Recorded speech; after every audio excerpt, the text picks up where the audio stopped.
Welcome to the Website Success Show, the podcast dedicated to helping women in business make the most of the content they're already creating so they can get more traffic and sales through their website with less reliance on social media and paid ads. I'm Jules White, the founder of the Website Success Hub, and I love helping course creators, podcasters, and business owners make more money through their existing website. If you have a business you love, but you don't love the way your website performs, then this is the show for you. So this afternoon now, where's today going? I wanted to talk about the 7 things to focus on to get more traffic to your website. So the first thing, I was sort of sitting down and thinking about this earlier today. The first thing that I came up with is it's really important to think about your website and think about why organic visibility matters. So why does your website matter to your business? I think it's something that it can often get put on the back burner, that we forget about the power of our website and how much of a difference it can make as well. You know, it can really make a big difference to the amount of sales that we're making, the amount of email signups that we're getting, and essentially can make a massive difference to the success of our business. So number 1, think about why it matters to you. Definitely. What does getting more visitors to your website mean for your business? So if you get more traffic coming to your website, what does that mean for your business? So more traffic can mean more email signups. If your website's set up for people to actually convert and take the action that you want them to take, then that's what that will mean. It will mean that you can get more people on your email list, which then means they're in your world. You can nurture them, you can build that relationship with them, and then get more sales. So send them back to your website from your email list to make more sales. And hopefully before they even get on your email list, that they come to your email list because they're buying from you. So that's the goal, really, is that if you can have your website set up where it does that job for you of actually nurturing people or just being the right solution right at the moment they're looking for it. And that's where the organic search can really make a big difference. So if you're connecting with people right at the moment they're searching for what you do, then you can make a sale straight away. So that's why that's really important. So just thinking about that, thinking about what is the most important thing when you're thinking about your website and what it needs to do for your business. And what it can also do is then your website, even if they don't come in and immediately buy from you, or they don't join your email list straight away, so you're not nurturing them there, just having the right content on your website can make a massive difference so that people are getting to know you and actually getting to trust you before they even join your list or buy from you or anything. Number 2 is focus on your audience. So thinking about who you're selling to, thinking about what you sell and how it makes their life better, problem it solves for them.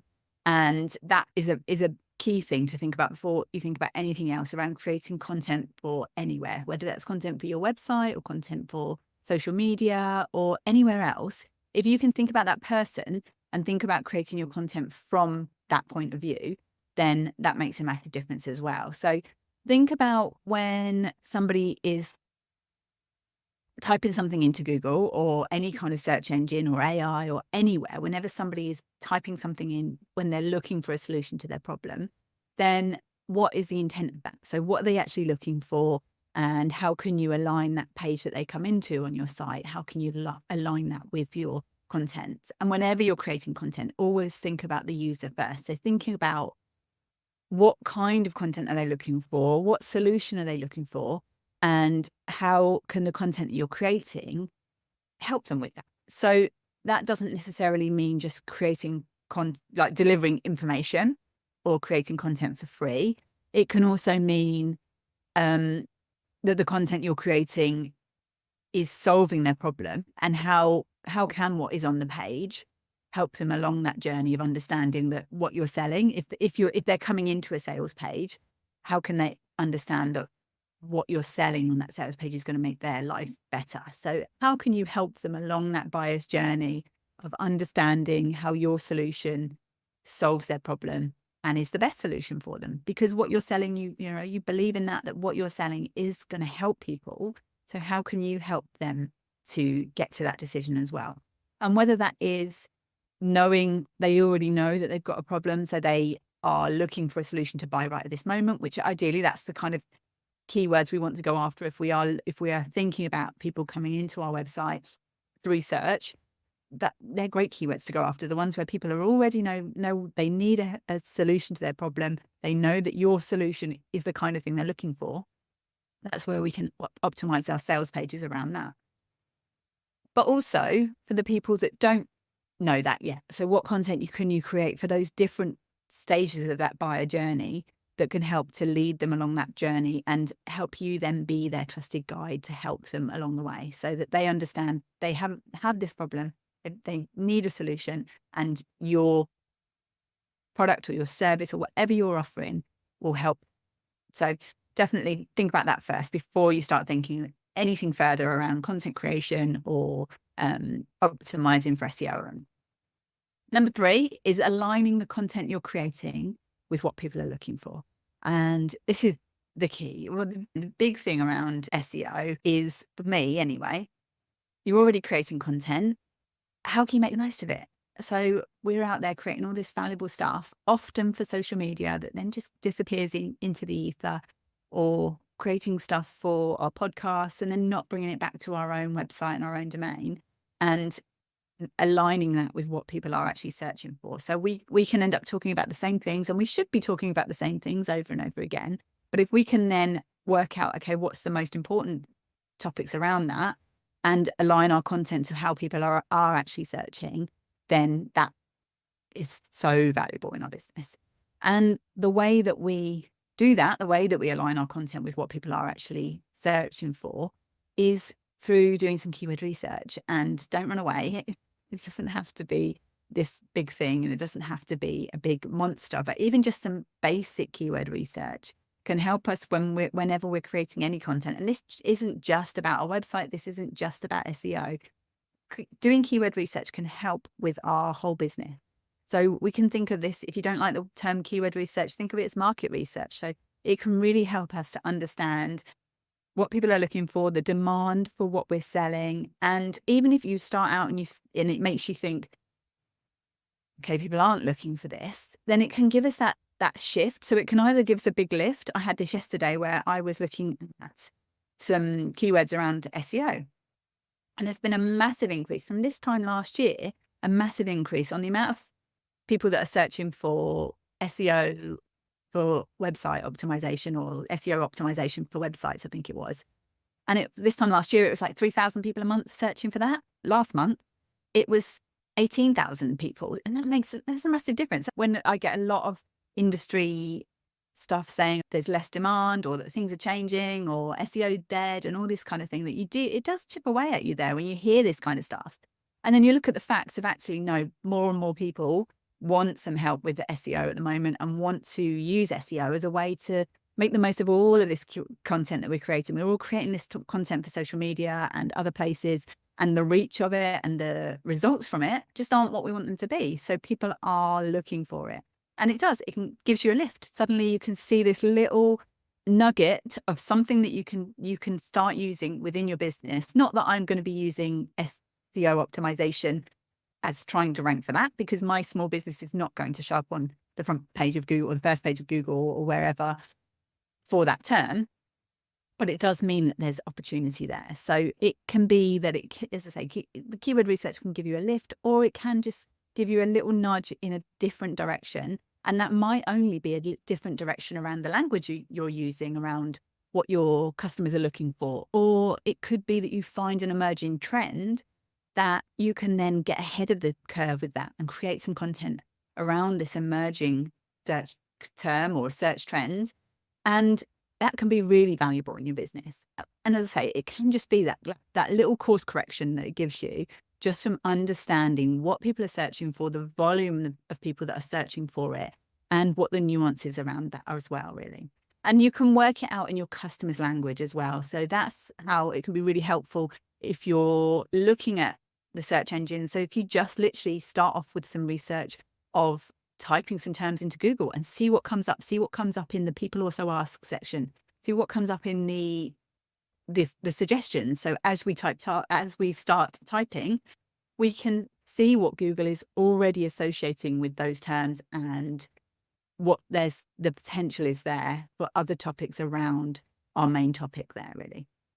And a big part of this is being organized with the content we're creating as well. So making sure that what we are creating is put together in a way that people can find it easily, people can navigate your website easily, and not having everything competing against itself as well within our own content. So we understand what our key articles are, our key content is, and how to serve that up as the best results for the search engines such as Google. And I'm sort of talking more about general search engines, because whether it is Google, whether it's the podcast player apps that you're optimizing for, whether it's AI that you're starting to think about optimizing your content for. And I think a lot of people are kind of focusing on that at the moment of actually, okay, I need to organize, or I need to optimize rather, for AI. But if you haven't put the basics of SEO in place, then you're not going to be showing up on AI just because you try and do some tricks. I guess this is kind of that SEO thing of bringing it back to trying to work the algorithm and trying to like trick the system. Whereas actually the best thing to focus on is just creating content that people are going to want to read and use and find helpful, and not trying to game the system really. The number 4 is thinking about your content pillars. So thinking about your business as a whole and the key topics, the seed keywords, you could call it that. Essentially, what are the things that your business talks about? What are those broad terms that your business talks about? So for my business, the main thing that I want people and Google to understand about my business is that it's about websites. So it's all about making websites better. And within that, I have the topics of SEO and conversion rate optimization and content organization. And so those are the things those are the kind of the big areas where I can kind of put my content into those kind of buckets. And there's lots of overlap between them. And there will be other things that I'm talking about as well. But those are kind of my areas where these are the important things that I need to get across on my website, so that it helps people and the bots that are ranking our content, helps them to understand what my content's about. And it's not, again, I'm not going to be ranking to those terms. I'm not going to be showing up on the first page of Google for the term SEO, unless somebody is literally, it's a local search and somebody happens to be next door or something. But I can look for, again, those longer keywords that I can try and rank for within that. And it just organizes my content so that I know where things go in the buckets, and I can create more content around that. So it helps me to then become an authority on those topics, even if it's not directly trying to rank for those particular terms.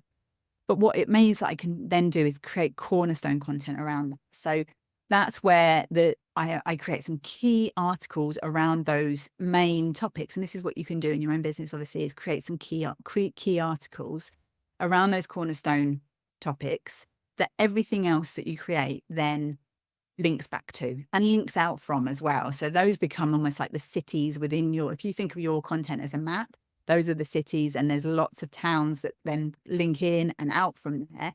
But those are the main places. Those are the ones that are going to get the most amount of traffic, that are going to probably generate the most amount of traffic for your whole website, realistically, really.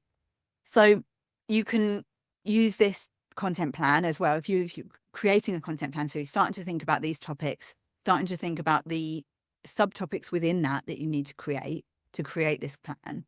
And you can use it in lots of different places as well. So you can use it obviously to create content for your website.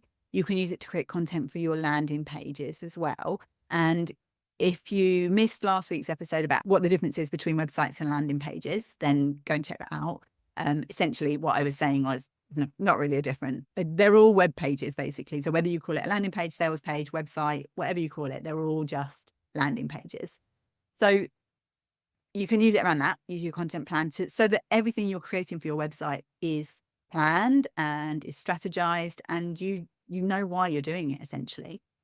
You can use it within your podcast plan as well. So when you're planning episodes for your podcast, when you're planning your blog topics that you want to create, or your blog articles that you want to create, then you can use it for that as well. And it's really important for that.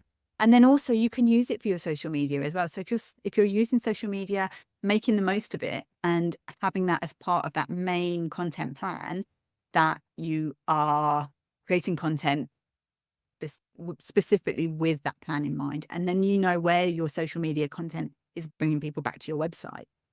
And the other good thing of doing it that way as well is that then those social media posts don't just stand there as a standalone post. They're posts that then you can repurpose, you can use them over and over again, and they will always bring people back to your website, always be relevant because they're about your core topics. And that's one of the big things on building a sustainable business, is that you can then make sure that you're not just creating posts for the sake of it that then just disappear and don't do anything really for your business. And the thing I would say about those, number 3 and number 4, about keyword research and establishing your content pillars and getting that content plan, is they're very much interlinked. And you may find it's better to start off thinking about your content pillars before you start doing some keyword research. And I definitely would say to do that. Just at least have a rough idea of those main things that your business talks about. And maybe that's talking about what you sell. Maybe that's part of your content pillars. I would say to at least try and get your content into 3 to sort of 5 main topic areas and then break it down within that. So like for me, within SEO, I would then be talking about SEO for podcasts, SEO for websites, SEO for blogs, those different sort of areas really. So I would interlink the two. So, and doing some keyword research with those content pillars in mind will make it a lot easier as well. But it may also, when you do your keyword research, that may then make you adjust those content pillars that you're thinking about anyway. So then where to optimize for? That's number 5. If you're creating this content, and I think this is the big thing, is if you're creating content anyway, just a little bit of optimization can make a massive difference. And it's something where often I'm asked if I do any podcast interviews and things like that, one of the questions that I'm often asked is, what's the big mistake that people make around SEO? And I think my biggest answer to that question, and I stand by really, is just ignoring it. I think that's the thing, is we're all out there creating this content, and actually just by ignoring SEO, we're just missing out on such a fantastic opportunity. I was talking with somebody yesterday about the fact that there's so many big names out there who don't do anything with their SEO from outside appearances anyway. So obviously I've got tools that I can look at how people's websites are doing for organic traffic. And I look at them and I think, there's so many opportunities there where they could just a little bit of optimization, just optimizing a few things. And actually, if they could then get so much more traffic because they're already known as well, that actually just by optimizing for some of those key things that they talk about, I think, it's a lot of potential there that doesn't necessarily involve investing a massive amount of time. If you're creating the content anyway, just adding a few strategic places where you actually are talking about that content and making that in your content plan, because especially the big names, I'm sure they're creating content plans anyway. So just adding in a couple of extra steps to your standard operating procedure, your SOP of how you actually create that stuff, make a massive difference really. So where to optimize? So if you're thinking about where you need to actually put these key terms, so you decide you're going to create an article and you've decided on the key term, or you're going to create a podcast episode or whatever you're going to create basically, where do you need to actually optimize for those terms? One of the big ones is in the URL. So when you're creating a new page on your website, that URL can be a really powerful place to get your keyword. And it's one of those things that often I hear it said that it doesn't make that much difference, but I see it time and time again when I'm doing these keyword research and doing research around websites and how they're doing, where they are showing up for search terms and it's related to the URL. So there's not necessarily something where you would expect them to be showing up for that keyword, but because the URL contains it, it makes a massive difference. So I would say if you're thinking about optimizing articles or optimizing for articles that already exist on your website or pages that already exist on your website, obviously don't change your URLs. You're going to do a lot more damage, especially if you're already ranking for those terms. If it was an article you wrote and you released last week, then yes, maybe you would think about it. But ones that are already ranking or already been on Google for a while may have backlinks that you don't realize about. Don't start changing those URLs just to get the keywords in there. But for once, when you're creating new articles, definitely have that in mind when you're thinking about creating a new page, have that keyword in the URL. And with the URLs, you want to try and make them as natural as possible for humans to read. Try and keep them as short as you can, but for it to still contain that keyword. and you don't need to use the stop words necessarily in there, like for, at, and those kind of things you can take out.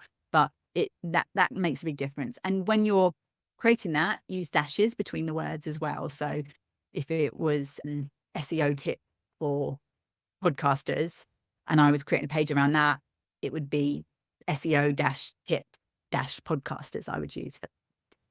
The second place within that is your page title. So using that within the page title, normally most website builders either give you the option of page title or SEO title or something along those lines. Sometimes web builders have that as two options. So it's worth just checking that out, making sure that you are using that correctly, using that keyword within that. And ideally you want that keyword front loaded. So you want that to be at the front of your page title, the keyword about that page. The page description as well. This is often called meta description, and you want that to also contain your keywords. It doesn't have to be towards the front there, but essentially what you're wanting your meta description to do is both, or page description, whatever way you want to call it, is both to entice people to come into that page. So the page title, you want to try and catch people's attention with that, but with the keyword, ideally. And with the description, you want to try and entice people in. So help them understand why clicking on that result is the best option for them coming off of a search result page. And when you do that, bear in mind that Google does sometimes change them. So you do want to keep it relevant for what the content is on the actual page. Because if Google looks at that meta description or page description and decides, no, that's not quite what this page is actually about, then it will rewrite them and just take either the first bit of the page or better content or a snippet from the page and put them in there. So it's definitely a good practice to make sure that what you're putting in there also aligns with the content as well. And then throughout the content is the big thing. So if you're writing an article, if you're writing a sales page, or wherever you're writing, ideally about every 200, 250 words, you want to try and bring it back to the topic that you're talking about. And it can be that you then use similes or related terms to do that as well. So for example, if you were writing an article about dogs, and you've got dog as part of your keywords within that keyword, whatever you're trying to rank that page for, then you could also then use the word pooch or or a pup or fur maybe, or something along those lines to then bring it back to the fact that it's about dogs. And you can use related terms as well that people would also associate with dogs to just help to keep it on topic, essentially. So if you were thinking about this for a podcast episode that you were creating and how you wanted to optimize for keywords, you would be thinking about this in things like your show title and your description, making sure that that's in your show notes as well. Those keywords are in there as well. And ideally then linking that to a URL on your own website where you're also optimized for the keywords as well.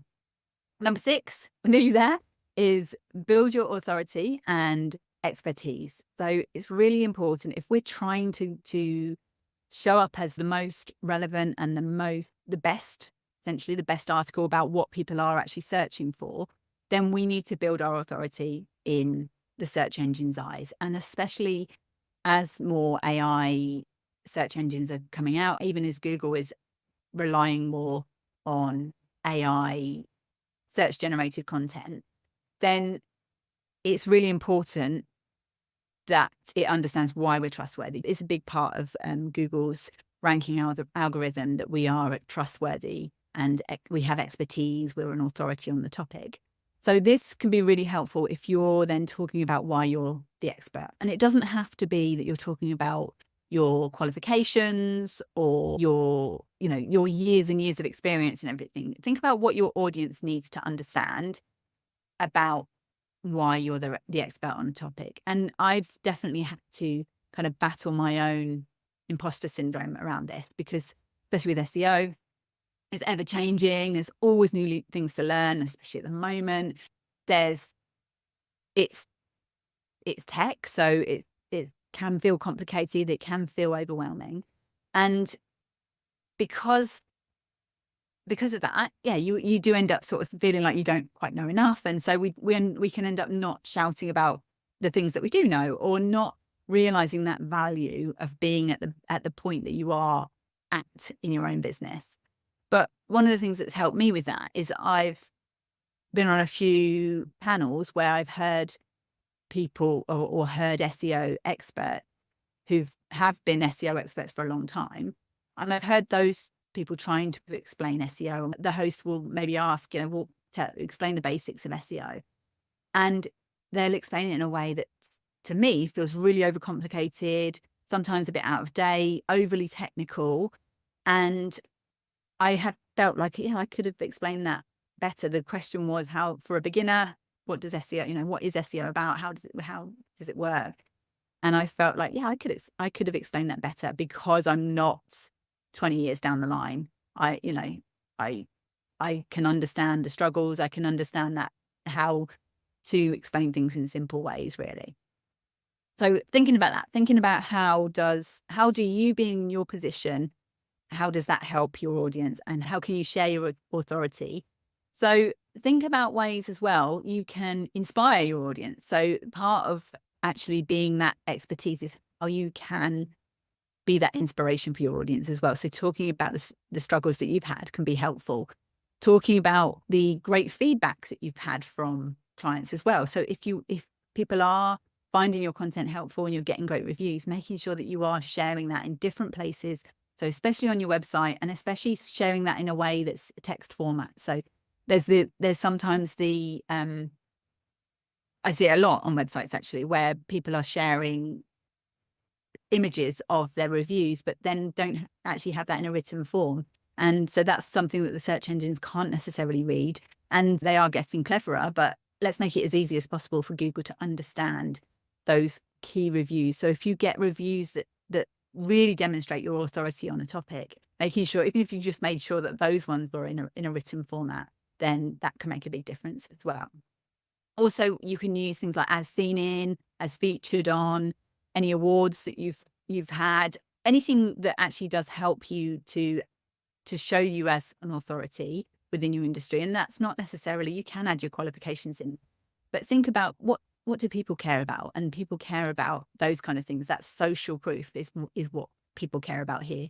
And if we can then get that across, then that will really help as well with the search engines understanding, so with Google understanding that we're that authority. If you've had any PR and things like that, you can also have that here. And with the ads seen in and the PR stuff, adding details. So if you've had a fantastic PR article, having that as a individual URL on an individual page on your website, the URL on that has your name and industry award or whatever it is, or your name and the name of the magazine or wherever you've been featured, an article or expert or something along those lines, really. I think sometimes we forget that actually we need to shout about our own achievements on our own websites as much as possible, because it helps Google understand that. And you can use it also across your social bio. So using that in your LinkedIn about section or on your Facebook page or those kind of places as well, just all helps build up your authority across the internet and bring it back to your own domain. One of the things I realize that I need to talk about more, things like I've been building websites since 2007, and I don't really have that in a lot of places. I think I have got it on my about page, and I've got it in my bio snippet in my homepage, but I think I have. I'm not even sure I have now. I'm going to have to go and check afterwards.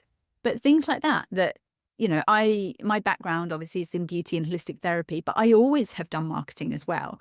And I think not playing that down, for me, making the most of that and really stepping into that myself, of understanding, I've been doing Google profiles since back when it was Google Plus. And so I think talking about that can really help us to get that authority across as well, really. So the other thing is being a thought leader. So you have opinions, and your own opinions matter. And it might be that something is happening within your industry that you feel differently about, or that you feel is right or feel is wrong, or whichever way, but your opinion does matter. And so actually getting that across as well. And I think as women, we are often, our opinions haven't always mattered and certainly they don't matter in general as much as we would like to think that they do, because of the amount of men that are in positions of power. Women's opinions don't matter so much, or are thought to have not mattered so much. So actually, if we can step up and give our own opinions, then we're helping to change the world, helping for people to understand, and helping you to then get be that inspiration to other women, to other people who need to hear different arguments. And this will become more apparent, I think, as more AI comes out and as people are using AI search engines, where the AI will be taking lots of articles and making their own opinion about it, basically.